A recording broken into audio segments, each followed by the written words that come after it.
So when we're talking about food, a lot of the terms you use are about better quality or better for the fish, those kinds of things. I think it's important for people to know, how do you, either yourself or Tetra as a business, measure fish food quality? Ultimately, we're looking at, do the fish grow?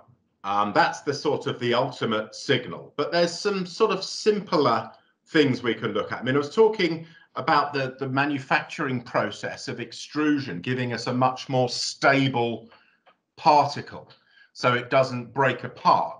Here we've then got some data showing us just simply how much sort of dust there is in the bottom of the pots of fish food. So here we can see then there is, we've got 35% less dust in the tins of crisps compared to Tetramin.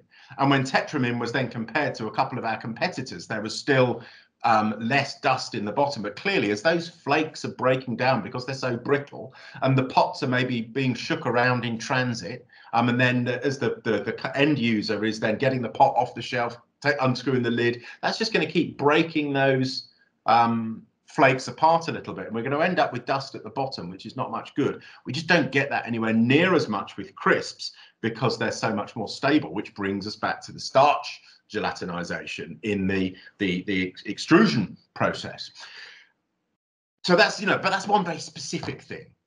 Just saying, well, it's a less dusty food, that's, it's okay, good, but we could look at something else. Another thing we could look at then is saying, well, what about the vitamin content? We could then, produce a food by flaking, and we could produce a food by crisping, and then we analyze a specific vitamin content. And two of the really heat-sensitive vitamins are vitamin A, which are needed to make retinol, which is a visual pigment, and vitamin D, which is really important in calcium metabolism. True for us, true for fish. Both very heat-sensitive. We can see there is considerably more of those vitamins in the same mash of food goes into a crisping and goes in through extrusion, and at the end of those two processes we've got considerably more when we've gone through extrusion, crisping, than when we've gone through the flaking plant. But that's still just looking at one very specific aspect. And if we were to go and try and test every vitamin and every mineral, and all of these things interact with each other, really we want to ask ourselves, are the fish growing? That's the overall success. If a food, if a fish food is of a good quality, then those fish will grow, and they will grow better than a competitor diet, or they will grow better than the previous formulation of that same food. And we can then be looking at impacts on water quality and things like that. So what I'm talking about here is doing a feed trial. So here we can see lots of centralized aquaria. It's going to look really familiar to anybody in retail, where we've got lots of separate aquaria, but they're all in shared water. So we've got a sump filtration system and pipework distributing water to all those tanks. Very familiar. At Tetra, what we do then is we get, let's say we're testing a tropical fish food, we get a standard population of tropical fishes, which has got a representative from key taxa. So we make sure we've got juvenile rosy barbs, red phantom tetras, platy, rainbow fish, a melanotina, and a yellow lab. So we're representing a cyprinid, we're charasin, a live bearer, the rainbow fish, another type of cyprinid, aren't they, and a cichlid in the yellow lab. So we've got a broad sweep of the families of fish that are likely to feed on that food, and then we put duplicate populations into those tanks, weigh them going in, and then feed them on a set amount of food. But what that set amount of food is in fact not sort of 2 grams a day for each fish. What we've got to do is, as we weigh all of those fish as they go into the tank, we then say we'll feed those fish at 1.5% or 2% body weight per day. So every fish is getting the same amount of food proportional to its body weight. So that's the sort of fairest way of feeding those fish. And then the only thing different, if I've got say 4 tanks of fish on flakes and another 4 tanks of fish over here on crisps, then the only thing that's different is the diet. They're all in exactly the same water. So if I then see growth differences, I can be as confident as possible that those growth differences are due to the diet. There is issues with this in that, there isn't independence of all of those tanks. They are all in the same water.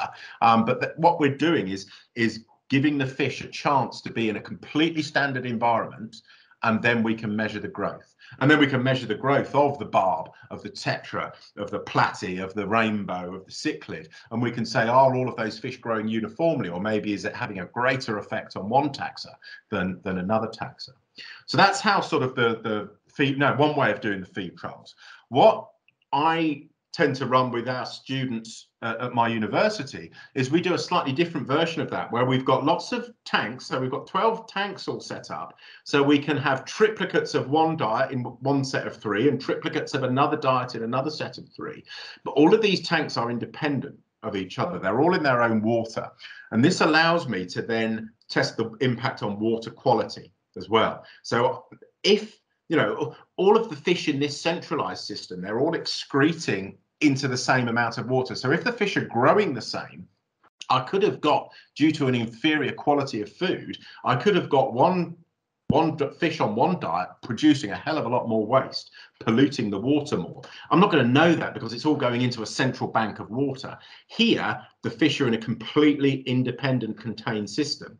And I've got them in triplicate, so that if one food is putting considerably more ammonia into the water, it will happen in all 3 of the triplicate tanks and not in the other tanks. And I'll be much more confident that that is due to the food. So not only can I measure growth, but I can measure impacts on water quality as well. So I can then get some fish in there, and we're then measuring to see how much are these fish growing over a period of typically 12 weeks. We're getting those fish in at a juvenile size when they're still, quite a explosive part of their growth curve. We don't want to do this with some old goldfish that's sort of 14, 15 years old, because it's just not going to grow very much. We want to get that fish at a steep part of its growth curve and say, is it going to grow at an efficient rate on this diet, maybe on the old formulation of tetramin compared to the new formulation of tetramin, or comparing tetramin to crisps,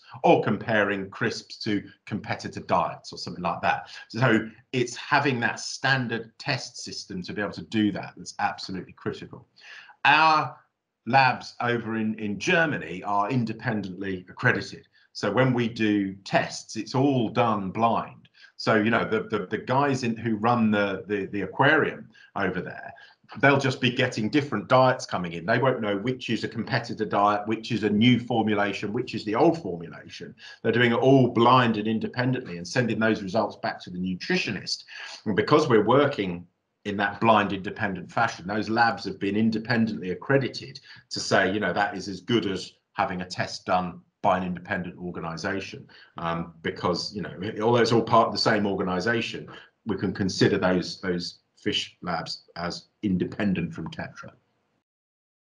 So when I do fish feeding trials with students at my university, we tend to do a feed trial every year as part of the students' final year projects for their degree. We then get some quite interesting data, which I can show you. So here we've been then comparing 2 Tetra feeds, Tetra Goldfish Colour Pellets and Tetra Goldfish Mini Pellets, against 2 competitors. And what we've got here then, over a 10-week feeding trial rather than a 12-week one, just showing the constraints of our semester structure at university. But we can then see the weight gain of the fish at week 4, week 7 and week 10 when the trial finished. And we can see how the fish have gained weight over those 10 weeks. So we can see then that the fish, in green, we've got the goldfish on the 2 Tetra diets have clearly put on a nice amount of weight. And we've got we've got sort of, a significant difference from the weight at week 10 compared to the weight at week 4. So those fish have put on a significant amount of weight over that period. And the same then was true for the fish on one of the competitor diets have put on weight as well. There's a significant difference in the weight of the fish at week 10 compared to at week 4. Another competitor diet, though, the fish have just not gained a significant amount of weight. We can see there's no significant difference in their weight at week 10 compared to their weight at week 4. So what I was getting the students to do was say, right, here's two Tetra foods, and here's a sort of premium competitor and a budget competitor. And the fish on the budget food did not grow over 10 weeks when they were in those conditions. The only thing that they could eat was that particular food. There was nothing else for them to eat. Another way of looking at then is with growth, we would want growth to be uniform. Over lockdown, quite a few of us have put on a few pounds, me not least. I've grown in mass, but I haven't got any taller. So my growth has been disproportionate. And what we wouldn't want is for a fish, what I want is for a healthy growth to be symmetrical. I want a broadly equivalent increase in length with an increase in mass. And we can see for the fish on the competitor diet and the two Tetra diets, we've got a nice steep gradient here, look. So it's showing that as weight increases, so does length. Look at what's happened to the fish on the competitor diet. There has been for a change in length, there has been no increase in weight gain. Now, the way my dear students, bless them, were taking the weight measurements was quite coarse. Taking a fish out of the length measurements, I beg your pardon, was quite a coarse way of measuring. To measure the length of a fish is a bit challenging because you have to lift it out of water and lay it down on a slab and take some measurements, and it's something one tends to do very quickly. So it's quite error prone. So I think what we can see here is, I'm not that confident in those changes in length here, but what we're seeing is for any change in length, you get no change in weight. So that fish has not grown. Or if it has grown, we can sort of close it down and say that fish has not grown over the 10 weeks, which sort of ties in with what we can see here. There is no significant difference in the increase in weight of the fish in week 10 compared to week 4, where there clearly is for the other foods. So that shows you why, how we, that's the ultimate signal for the quality of a food. Do the fish grow when they're fed that food, when they've got absolutely nothing else to eat? And if they grow on it and it's a symmetrical growth, then it's generally a good food. Then if we could start to look at something like the food conversion ratio, where we could say, well, how much growth did I get for a given amount of food?